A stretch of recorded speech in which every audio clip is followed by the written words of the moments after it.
अर्जुन को भगवान शिव से पाशुपत अस्त्र तथा इंद्रदेव सहित अन्य देवताओं से अनेकों दिव्यास्त्र प्राप्त हुए। इंद्रदेव ने अपने लोक अमरावती जाते हुए अर्जुन से कहा कि हे पुत्र, अभी तुम्हें देवताओं के कई कार्य संपन्न करने हैं, अतः तुम्हें ले जाने के लिए मैं विशेष दूत भेजूंगा। अर्जुन उसी वन में इंद्र के दूत की प्रतीक्षा करने लगे। कुछ समय के पश्चात इंद्र का सारथी मातली अर्जुन को अमरावती ले जाने के लिए विमान द्वारा आए और अर्जुन को देवराज इंद्र की नगरी अमरावती विमान से ले गए। इंद्र से मिलकर अर्जुन ने उन्हें सादर प्रणाम अर्पित किया और इंद्र ने उन्हें आशीर्वाद देकर अपने पास ही बिठाया। इंद्र ने सोचा कि अर्जुन को दिव्यास्त्रों के परिचालन विधि भी तो सीखना है, अतः उन्होंने सारे दिव्यास्त्रों के परिचालन का अभ्यास करने को कहा।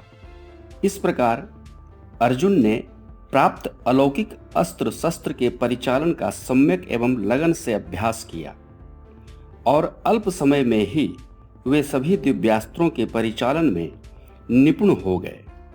तत्पश्चात इंद्र ने अर्जुन को नृत्य एवं संगीत सीखने के लिए भी कहा और इंद्र के आदेश से गंधर्व चित्रसेन अर्जुन को नृत्य एवं संगीत कलाओं में पारंगत कर दिया।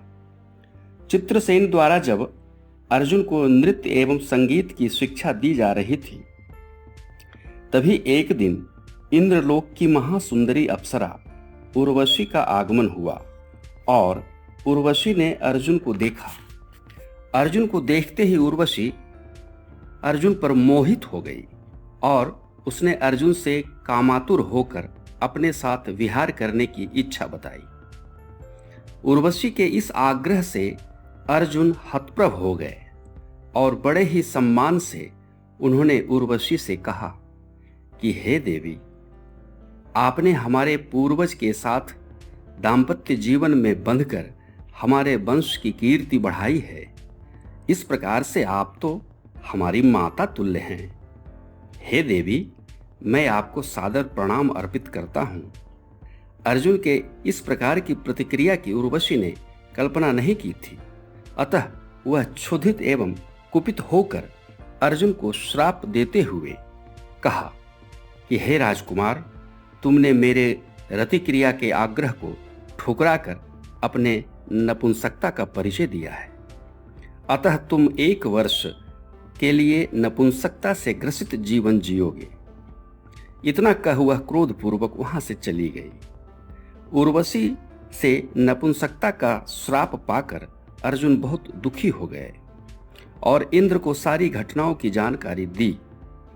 तब इंद्र ने अर्जुन को सार गर्भित बात कहते हुए बताया कि हे वत्स, तुम उर्वशी के श्राप को गंभीरता से नहीं लो, क्योंकि ऐसा समझ लो कि यह भी परमपिता परमेश्वर की कृपा से ही हुई है, क्योंकि यही श्राप तुम्हें अज्ञातवास का 1 वर्ष काटने में बहुत सहायक एवं लाभकारी होगा और उसके पश्चात तुम पुनः पुरुषत्व को प्राप्त कर लोगे। इस तरह से इंद्रदेव ने अर्जुन को श्राप की चिंता से सर्वथा मुक्त किया।